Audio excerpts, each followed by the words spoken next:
Coucou à tous et bienvenue dans ma cuisine. Alors aujourd'hui c'est le 25 décembre et c'est la continuité de la vidéo du 24 décembre.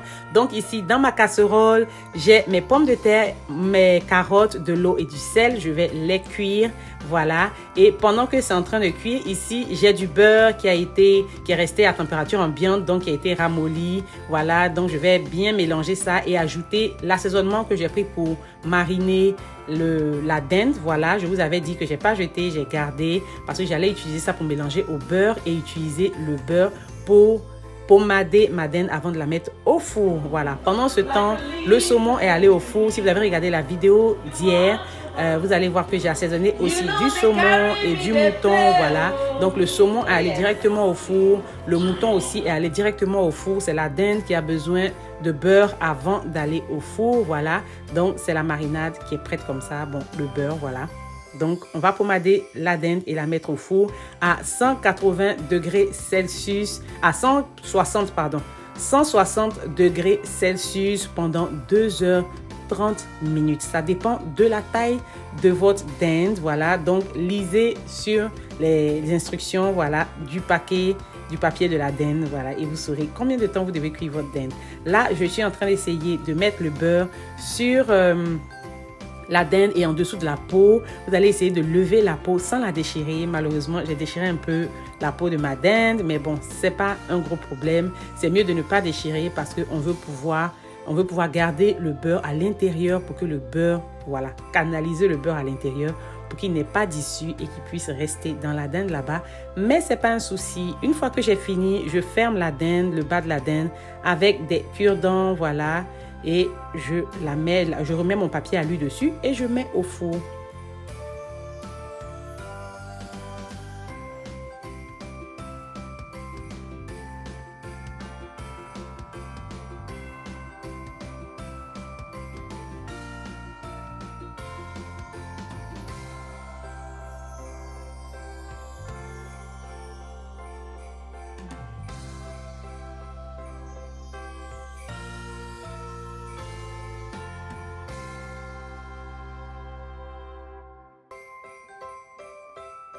Alors, ma pomme de terre et ma carotte sont cuites, voilà. Donc, je renverse, j'ai égoutté, je renverse ça dans mon plat ici en aluminium, là. Et la même casserole, j'ai mis de l'eau à bouillir avec un peu de sel. Et une fois que l'eau commence à bouillir, je rajoute mes choux de Bruxelles dedans. Je ferme et je laisse bouillir pendant 3 minutes, bien compté, 3 minutes, pas plus. Et après les 3 minutes, j'éteins le feu, j'ouvre la casserole, je rajoute mes brocolis et je ferme la casserole. Le feu est éteint, voilà. Donc, je ferme la casserole et je laisse s'imprégner, voilà. Je les laisse reposer dans l'eau bouillante là, voilà. Mais le feu est éteint, je précise. Et je ferme, je laisse reposer pendant encore 3 minutes, voilà. Et je vais égoutter et les rajouter, les amener à les faire rejoindre les pommes de terre et les carottes.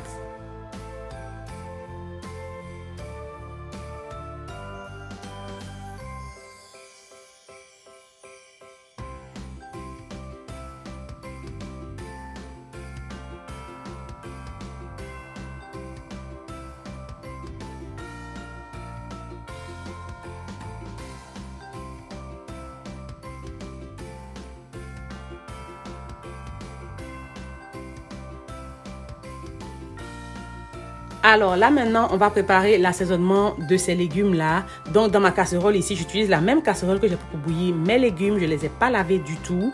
Et voilà, cette vidéo-là même d'ailleurs, c'est une casserole qui prépare tout. Voilà, j'ai pas voulu m'emmerder. Je me suis rendu compte que voilà, c'était parfait, il n'y avait pas de souci. Donc là, dans la même casserole, il faudra laisser la casserole bien sécher au feu d'abord avant de rajouter le beurre pour éviter que ça crépite partout. Voilà, donc j'ai mis le beurre dedans. Le beurre, c'est du beurre fait maison. Si vous voulez la recette, regardez sur ma chaîne. Je mettrai le lien en barre de description ou même sur l'écran ici. Voilà. Donc, vous pourrez reproduire ça si vous voulez l'essayer à la maison. Donc, au beurre, j'ai rajouté des échalotes et de l'ail. Je fais revenir le tout. Et là, maintenant, je rajoute mes pancetta, voilà, et mes chorizo. Et je vais mixer le tout et assaisonner.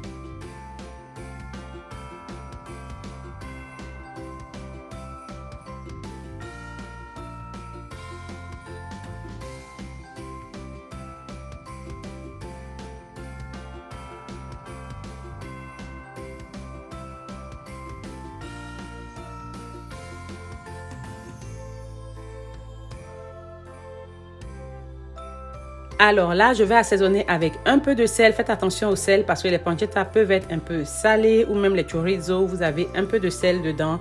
Donc attention au sel. Donc j'assaisonne avec un peu de sel, un peu de poivre et un peu d'herbe de province. Je vais mélanger le tout et voilà, c'est tout, c'est prêt. Je vais renverser ça sur ma pomme de terre et mes légumes. Mais arrivé à un moment, je me suis rendu compte que il n'y avait pas assez de beurre dans la casserole, voilà. Il n'y avait pas assez de beurre pour la quantité de pommes de terre que j'avais. Je me suis dit le beurre n'est pas assez, donc j'ai rajouté une tranche de beurre, voilà, encore. Et voilà, c'était parfait, c'était délicieux.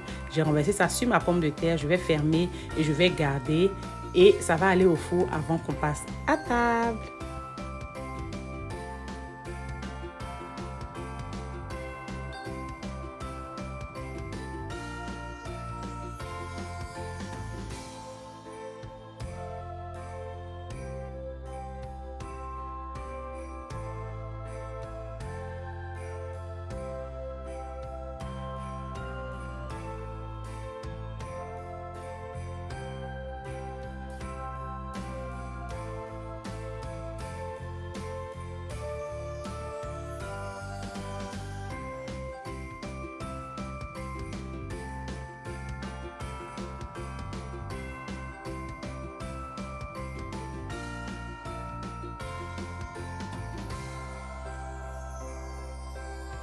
Et alors, encore une fois, la même casserole que j'ai pris pour faire revenir mes pancetta et mes chorizo. Je ne l'ai pas lavé, il y a du goût dedans, tout ça c'est le goût. Voilà, je ne l'ai pas lavé, j'ai juste rajouté de l'eau et je vais utiliser ça pour faire mon mac and cheese. Donc, c'est le macaroni au fromage, voilà. Donc, ici, j'ai rajouté juste de l'eau dans la casserole avec tout le parfum là. Et j'ai rajouté du sel et quand l'eau a commencé à bouillir, j'ai rajouté mes macaronis dedans. Je vais les laisser cuire et on va préparer la crème.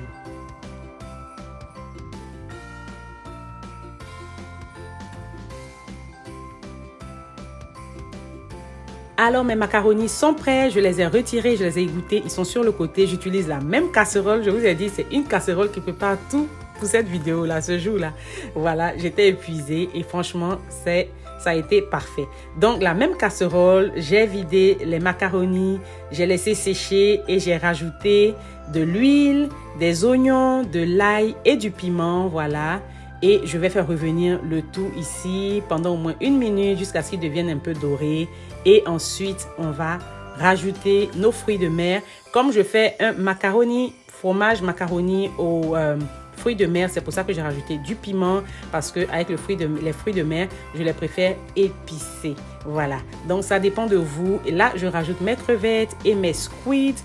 Les squids, je pense que c'est pieuvres. Non, c'est pas les pieuvres.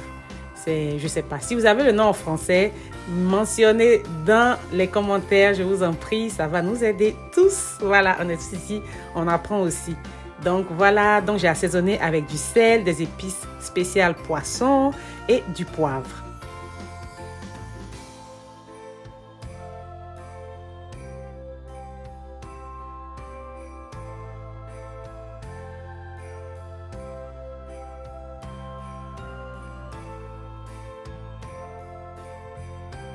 Et là, on va faire revenir le tout jusqu'à ce que le jus des fruits de mer ressorte bien. Donc, 1 à 2 minutes par là. Et une fois que le jus, parce qu'on ne veut pas faire revenir pour que ça grille, non. On veut que le jus ressorte bien et c'est ce jus, tout ce goût-là. À ça, on va rajouter notre crème liquide épaisse. Voilà, crème liquide épaisse. On rajoute la crème liquide épaisse à ce mélange-là. Et ensuite, on va rajouter notre fromage.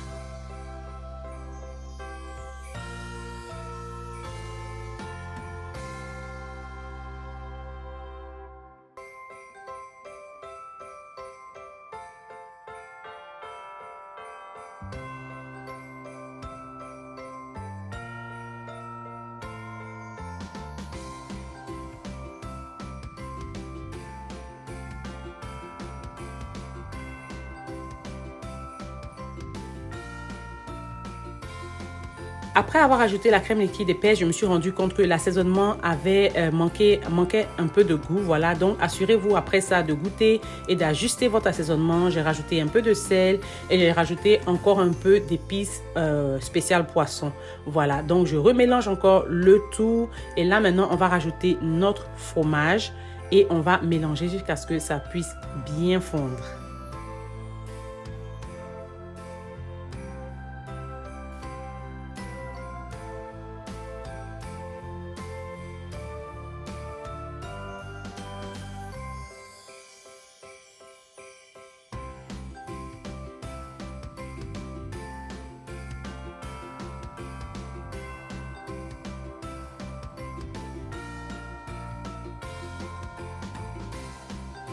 Une fois que vous rajoutez le fromage, je vous en prie, une fois que vous rajoutez même la crème, le feu doit être entre feu doux et feu moyen. Sinon, elle va brûler. On ne veut pas qu'elle puisse bouillir en tant que telle. Voilà, on veut juste qu'elle chauffe au point de fondre le fromage. Et une fois que j'ai rajouté le fromage, j'ai rajouté aussi un peu de lait juste pour que ça soit assez moelleux, assez...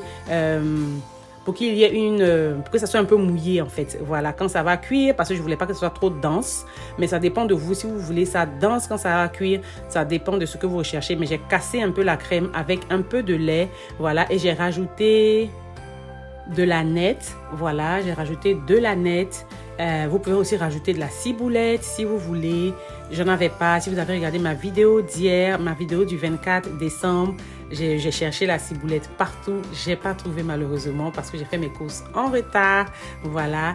Donc voilà, une fois que le fromage a bien fondu, on va rajouter les macaronis à notre mélange. On va bien mélanger et on va transférer les macaronis et la crème, ce mélange-là, dans un bol qui va au four, dans un plat qui va aller au four. Et on va rajouter du fromage par-dessus. Oui, je suis très gourmande. On va rajouter du fromage par-dessus et on va mettre dans le four juste le temps que le fromage puisse fondre et que le dessus devienne un peu doré. Et voilà, c'est prêt.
Et pendant ce temps, voilà ma dinde, voilà à quoi ressemble ma dinde. Donc, je l'ai sortie du four. Là, ça fait 2 heures qu'elle était dans le four et je l'ai sortie pour pouvoir la rincer avec son propre jus. Et ça, par contre, je le faisais chaque 20 minutes pendant que c'était au four. Donc, pendant les 2 heures, là, chaque 20 minutes, je venais rincer la dinde avec son propre jus. Et là, maintenant, ça fait 2 heures de temps. Donc, je viens rincer pour une dernière fois. Et elle va retourner au four pour 30 minutes sans le papier aluminium, juste pour qu'elle puisse dorer, voilà, joliment. Et voilà, donc pendant ce temps, je vais mettre mon riz au feu. Donc, j'ai ma casserole au feu ici, je rajoute de l'huile, je vais rajouter des oignons et de l'ail. Je vais rajouter les herbes parce que je fais du riz aux herbes. Voilà, c'est tellement bon et super délicieux. Alors, à mes oignons qui sont en train de griller, je rajoute du romarin, du thym et une feuille de laurier. Donc, j'utilise du romarin et du thym frais si possible, si vous pouvez en avoir. Si vous n'en avez pas, que vous avez séché, vous pouvez utiliser le séché, il n'y a pas de souci. Mais le frais donnera plus de parfum à votre riz. Voilà, donc je vais faire revenir le tout pendant au moins 1 minute, juste le temps de laisser les herbes infuser. Et là, je rajoute mon riz qui a été lavé et égoutté. Et je vais griller le riz maintenant je vais tourner le feu, je vais mettre le feu à feu fort et je vais griller mon riz pendant au moins 5 minutes. Je vais mélanger constamment pour que le riz grille bien. Et après les 5 minutes, je vais rajouter de l'eau et du sel.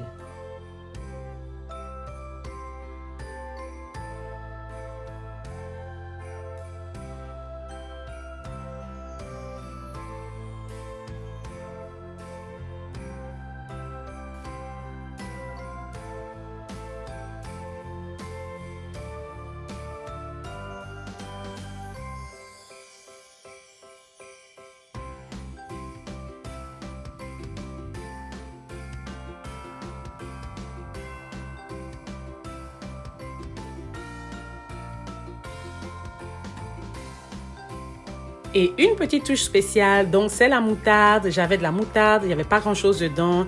À peu près une cuillère à café de moutarde qui restait dedans. Donc j'ai rajouté de l'eau dans la boîte, j'ai secoué et c'est ce mélange là que je renverse ici dans mon riz. Donc c'est à peu près une cuillère à café de moutarde. C'est pas obligé, c'est pas du riz à la moutarde. Donc c'est juste pour rehausser le goût. Mais ne mettez pas trop de moutarde, sinon ça deviendra du riz à la moutarde. Permettez aux herbes d'être les rois de ce riz là, voilà, de cette recette. Permettez aux herbes d'avoir, d'être en position, d'être à la tête, voilà. Ne laissez pas la moutarde venir détrôner les herbes, voilà. C'est du riz aux herbes, donc ça reste du riz aux herbes. Donc juste un peu de moutarde ou peut-être même pas de moutarde, mais un peu, ça fait pas de mal. Donc voilà, je vais mélanger le tout, je vais fermer. Laissez cuire à feu fort jusqu'à ce que toute l'eau puisse s'évaporer. Une fois que l'eau s'évapore, dans à peu près 2-3 minutes, ça dépend, vérifiez. Une fois que l'eau est évaporée, je tourne le feu à feu doux carrément. Je mets du papier cuisson dessus. Je referme la casserole et je laisse cuire tranquillement jusqu'à ce que mon riz soit bien cuit.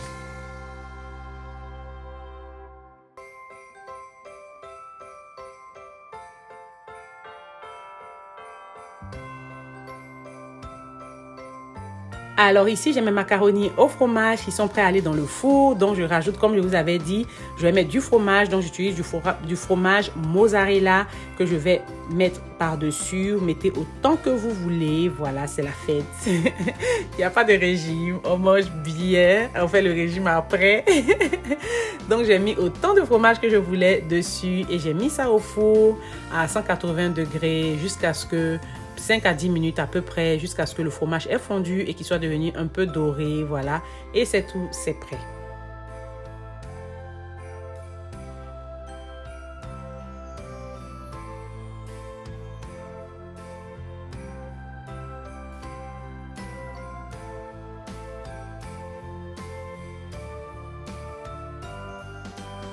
Alors, maintenant que tout est prêt, voilà, ici, je vais commencer à préparer mes entrées, non pas entrées, mes canapés, entrées au canapé, je sais pas dans quel groupe on va mettre ça. Mais bon, ce qui est sûr, ce qui va introduire le plat, voilà. Donc ici, j'ai de la pâte feuilletée, j'ai aussi de la pâte brisée. Donc ça, c'est de la pâte brisée, mais j'ai de la pâte feuilletée aussi. Et je vais faire des découpes avec des découpes en forme de Noël. Voilà, c'est la Noël, donc voilà, pourquoi pas. Des découpes en forme de Noël que je vais mettre au four et quand ça sera cuit, je vais rajouter du fromage et du saumon par-dessus. Donc pour la pâte brisée, je vais faire des découpes avec des formes de Noël, voilà. Et pour la pâte feuilletée, je vais faire juste des cercles, voilà, pour qu'on puisse faire la différence. Après, la décoration sera différente, mais pour qu'on puisse faire la différence, voilà, c'est tout. Et voilà, c'est tout. Une fois que je finis de faire les découpes, je vais brosser un peu d'œuf battu. Je vais brosser un œuf battu dessus juste pour que ça soit bien doré. Voilà. Et je vais mettre au four à 180 degrés pendant 10 à 15 minutes. Une fois que c'est bien doré, ça sort du four et je vais décorer et ça va passer à table.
Et voilà, c'est prêt, c'est beau, c'est délicieux. Voilà à quoi ça ressemble. Alors, j'ai utilisé le fromage boursin, herbe et ail. Voilà, c'est tellement bon et délicieux, tellement yummy. Donc, j'ai mis du fromage sur les petits biscuits, voilà, de la pâte brisée, voilà. Et j'ai rajouté du saumon fumé et j'ai rajouté de la nette par-dessus. Et voilà à quoi ressemble la pâte feuilletée. J'ai fait des cercles avec. Et voilà, j'ai mis des petites tranches de jambon au bœuf. Voilà à quoi ressemble. Voilà le jambon au bœuf que j'ai utilisé. Voilà le nom ici. Voilà. Et j'ai utilisé des olives pour créer des petits nœuds avec les jambons au bœuf que j'ai mis par-dessus. Et j'ai saupoudré de fromage parmesan. Voilà. Alors ici, je me suis rappelé qu'il n'y avait pas de piment pour la table, voilà. Donc, j'avais pas le temps de me dire, je fais un piment sans cuisson. J'ai utilisé du piment, des échalotes, de l'ail et du gingembre que j'ai écrasé ici, mais pas écrasé lisse. Donc, c'est écrasé avec une texture. Vous voyez là, voilà la texture que j'ai obtenue ici. Vous pouvez piler dans un mortier. Si vous n'avez pas cette machine-là, voilà, vous pouvez juste piler dans un mortier. Ça va vous donner la même texture. Donc, je rajoute du sel, je rajoute du jus de citron, je rajoute de la moutarde et de l'huile et je vais rajouter un cube d'assaisonnement, donc un cube Maggi. Si vous ne mangez pas le cube Maggi, vous pouvez rajouter que le sel et ça fera l'affaire. Voilà, et une fois que j'ai mélangé tout ça, le piment est prêt, il est délicieux, un piment sans cuisson et ça passe sur la table, ça passe avec tout, yummy.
Et voilà, c'est prêt, ma table est prête, je suis épuisée. Je vais aller me laver, me rafraîchir et venir rejoindre tout le monde pour manger. Voilà mon piment, voilà mon riz, voilà mes légumes. Tout est sur la table, le saumon, le mouton, voilà le mac and cheese. Oh, on a vraiment bien mangé ce jour-là, comme d'habitude d'ailleurs. En tout cas, merci à vous d'avoir regardé ma vidéo. J'espère que vous avez aimé. Je vous souhaite un joyeux Noël. J'espère que vous avez passé un super moment avec votre famille. Voilà, n'hésitez pas à souscrire à ma chaîne si vous ne l'avez pas encore fait. N'oubliez pas de liker ma vidéo, je vous en prie, de partager, de commenter.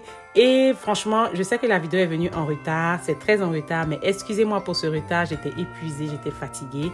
Merci d'avoir regardé ma vidéo et on se dit à la prochaine pour une nouvelle vidéo. Bye!